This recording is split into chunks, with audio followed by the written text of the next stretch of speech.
Hallelujah, praise the Lord. जय मसीह की। हम प्रार्थना में जाते हैं। हालेलुया, धन्यवाद धन्यवाद धन्यवाद परमेश्वर पिता, सुबह से लेकर अभी तक संभाला, रात भर मीठी नींद दी, तेरे नाम को कोटि कोटि धन्यवाद देती परमेश्वर पिता। आज जो वचन में बताने जा रही हूँ परमेश्वर पिता, उस वचन के द्वारा तू हमसे बात कर परमेश्वर पिता। तेरा वचन दुधारी तलवार है, वो बताने वाला और सुनने वाला दोनों के जीवनों में कार्य करता है। हम दोनों के जीवनों में तेरा कार्य होने दे परमेश्वर पिता। परमेश्वर पिता, मैं खुद को तेरे हाथों में समर्पित करती हूँ। जिस मुख से मैं तेरा वचन बताने जा रहे उस मुख से मैंने किसी को गलत बोला होगा, किसी को श्राप दिया होगा, तो मुझे क्षमा कर, अपने लहू से धो, शुद्ध कर और पवित्र बना। और आज तू बात कर परमेश्वर पिता, तू बात कर। आज हमारे हृदयों से, हमारे अंतःकरण का तू खतना कर और उसके ऊपर तेरा वचन लिख परमेश्वर पिता। तू सहायता कर, तू मदद कर। ये दुआ मेरे प्यारे प्रभु यीशु मसीह के नाम से मांगती हूँ, सुन और कबूल कर, आमीन। मेरा आज का जो वचन है वो है लूक का 17 अध्याय, उसके 11 से लेके 19 तक। ऐसा हुआ कि वह यरूशलेम जाते हुए सामरिया और गलील के बीच में से होकर जा रहा था। किसी गांव में प्रवेश करते समय उसे 10 कोढ़ी मिले। उन्होंने दूर खड़े होकर ऊंचे शब्द से कहा, हे यीशु, हे स्वामी, हम पर दया कर। उसने उन्हें देखकर कहा, जाओ और अपने आप को याजकों को दिखाओ। और जाते ही जाते वे शुद्ध हो गए। तब उनमें से एक यह देखकर कि मैं चंगा हो गया हूँ, ऊंचे शब्द से परमेश्वर की बड़ाई करता हुआ लौटा और यीशु के पाँव पर मुंह के बल गिरकर उसका धन्यवाद करने लगा। और वह सामरी था। इस पर यीशु ने कहा, क्या 10 शुद्ध न हुए? तो फिर वे 9 कहाँ हैं? क्या इस परदेशी को छोड़ और कोई न निकला जो परमेश्वर की बढ़ाई करता? तब उसने उससे कहा, उठकर चला जा, तेरे विश्वास ने तुझे चंगा किया है। हालेलुया।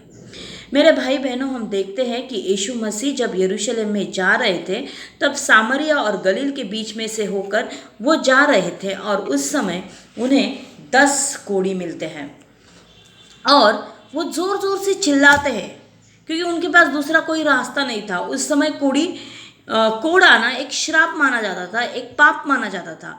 और ऐसे समय में वो सबके साथ आके नहीं मिल सकते थे यीशु को, और इसीलिए वो जोर जोर से चिल्ला रहा था, क्योंकि उसका कोई ट्रीटमेंट नहीं था, कोई इलाज नहीं था। कोढ़ होना यानी एक पाप माना जाता था। और वो उसे दूर होकर खड़े होकर चिल्लाने लगे। और तब यीशु से वो कहने लगे कि हे यीशु, हे स्वामी, हम पर दया कर। आज हमारे जीवन में भी ऐसा ही होता है। हम परमेश्वर को दया की भीख मांगते हैं। हमारे दुखों में, हमारे मुसीबत में, हमारे तकलीफ में हम परमेश्वर से विनती करते हैं, परमेश्वर से प्रार्थना करते हैं, और परमेश्वर हमारी प्रार्थना सुनता भी है। देखते हैं हम आगे। उसने उन्हें देखकर कहा, जाओ, तुम अपने आप को याजकों को दिखाओ। देखो, यीशु ने तुरंत उन्हें चंगा किया। उन्हें कहा, जाओ और जाके तुम याजकों को दिखाओ, तुम खुद को दिखाओ। उस समय अगर कोढ़ चेक करते थे तो वो सिर्फ याजक ही देख के चेक करता था कि ये इंसान शुद्ध हुआ या नहीं हुआ। व्यवस्था विवरण की किताब में इसके बारे में लिखा है कि याजक उसको चेक करता था। याजक उसे चेक करता था कि उसका जो दाग है वो कोढ़ का ही है या और किसी चीज़ का है। अगर वो कोढ़ है तो उसे छावनी के बाहर रखा जाता था। तो यीशु मसीह ने उन्हें कहा कि तुम जाओ और जाकर याजकों को दिखाओ। और जाते जाते ही वो 10 के 10 कोढ़ी शुद्ध हो गए। और उन 10 में से सिर्फ एक कोढ़ी परमेश्वर की बढ़ाई करते हुए लौटा और यीशु के पाँव पर मुंह के बल गिरकर उसका धन्यवाद करने लगा। 10 कोढ़ी यीशु ने चंगे किए थे, और उसमें से सिर्फ और सिर्फ एक कोढ़ी परमेश्वर का धन्यवाद करते हुए यीशु के पास आया। उसने यीशु को पहचाना। आज हम परमेश्वर के पास जाते हैं, लेकिन क्या जब हमें परमेश्वर आशीष देता है तो हम परमेश्वर का धन्यवाद करते हैं? नहीं करते मेरे भाइयों। हम परमेश्वर का धन्यवाद नहीं करते। उन 9 कोड़ी की तरह हम लोग हैं कि हमारे जीवन में जब दुख होते, तकलीफ होते, मुसीबत होते, हम चिल्ला चिल्ला कर परमेश्वर को पुकारते, उस समय हम घंटों घंटों प्रार्थना करेंगे, हम उपवास करेंगे, हम सब कुछ करेंगे। लेकिन जैसे ही हमारी प्रार्थनाओं का हमें उत्तर मिलता है, हम परमेश्वर को भूल जाते हैं। भूल जाते हैं हम अपने परमेश्वर पिता को, जिसने हमें आशीष दी, जिसने हमें चंगाई दी, जिसने हमें बरकत दी। वही हुआ। वो 9 लोग सीधा अपने मार्ग से चले गए याजकों के पास, और उनमें से एक कोड़ी फिर से यीशु के पास आया। क्या किया उसने वहां आके? उसने यीशु के पांव पर मुंह के बल गिरकर उसका धन्यवाद करने लगे। उसने क्या किया? वो यीशु के पांव पर मुंह के बल गिरा। आराधना करने का सही तरीका मुंह के बल गिरना। उसने वर्शिप की, यीशु की, उसकी आराधना की, और उसने उसका धन्यवाद किया। इस पर यीशु ने कहा कि तुम तो 10 लोग थे, 10 लोग चंगे हो गए, बाकी के 9 लोग किधर गए?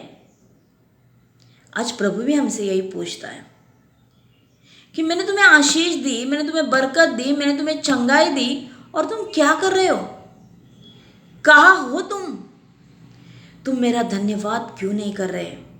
मेरे भाई बहनों, जब भी हम प्रार्थना को बैठते हैं, हम सिर्फ परमेश्वर से मांगे मांगे मांगे मांगे डिमांड रखते हैं। हम कभी परमेश्वर का धन्यवाद करते हैं कि जो आशीष उसने दी? हम कभी धन्यवाद करते हैं कि उसने हमें आज का दिन दिखाया? नहीं करते। मेरे भाई बहनों, कितने लोग ऐसे हैं, रास्ते से जाते जाते अपघात हो जाता है, मर जाते हैं, एक्सीडेंट हो जाता है, मर जाता। कितने महिलाएं ऐसी हैं कि खाना पकाते पकाते गैस का स्फोट हो जाता है और वो मर जाती है। कितने बच्चे ऐसे हैं, वो जन्म से पहले ही मृत्यु हुए, जन्म से ही वो मर गए। क्या हमारा कर्तव्य नहीं है कि हम परमेश्वर को धन्यवाद दें कि उसने हमें और एक नया दिन दिखाया? भले हमारे जीवन में दुख होंगे, तकलीफ होंगी, मुसीबत होंगी, लेकिन उस दुख, उस तकलीफ, उस मुसीबत में भी हमें हाथ जोड़ के परमेश्वर का धन्यवाद करना चाहिए। हमें मुंह के बल गिरकर परमेश्वर का धन्यवाद करना चाहिए। हमें उसकी स्तुति, उसकी आराधना, उसकी महिमा हर समय, हर पल करनी चाहिए। हमें कभी भी उसे नहीं छोड़ना है, कभी भी नहीं छोड़ना है। और तब उसने उससे कहा, उठकर चला जा, तेरे विश्वास ने तुझे चंगा किया। मेरे भाई बहनों, परमेश्वर हमसे प्यार करता है। वो हमारा विश्वास परखता है और वो हमें ब्लेस करता है, हमें आशीषित करता है।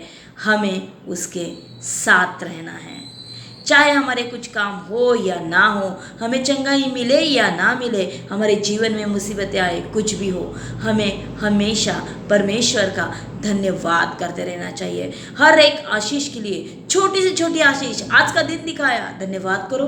खाना दिया, धन्यवाद करो। वस्त्र दिए, धन्यवाद करो। काम पे सुरक्षित लेके गए, लेके आए, धन्यवाद करो। हर चीज के लिए परमेश्वर का धन्यवाद करो, क्योंकि वो उस महिमा के योग्य है। परमेश्वर करे कि पढ़े हुए वचन आशीषित करें और उस वचन के द्वारा आपके जीवन में कार्य हो। धन्यवाद करते रहो, हर समय परमेश्वर का धन्यवाद करते रहो। God bless you. हालेलुया। धन्यवाद परमेश्वर पिता, तेरे नाम को कोटि कोटि धन्यवाद देती परमेश्वर पिता। और मैं प्रार्थना करती, दुआ करती, विनती करती परमेश्वर पिता, ये जो वचन हमने सीखा परमेश्वर पिता, हाँ परमेश्वर पिता, हर हाल में, हर परिस्थिति में तू हमें धन्यवाद करना सीखा परमेश्वर पिता। तू हमें धन्यवाद करना सीखा मेरे परमेश्वर पिता। चाहे कुछ भी हो जाए, हम तेरा धन्यवाद करते रहे। चाहे कुछ मिले या ना मिले, हम हमेशा तेरा धन्यवाद करते रहे। यस परमेश्वर पिता, ऐसी आत्मा तू हमें दे। ये दुआ मेरे प्यारे प्रभु यीशु मसीह के नाम से मांगती हूँ, सुन और कबूल कर। आमीन।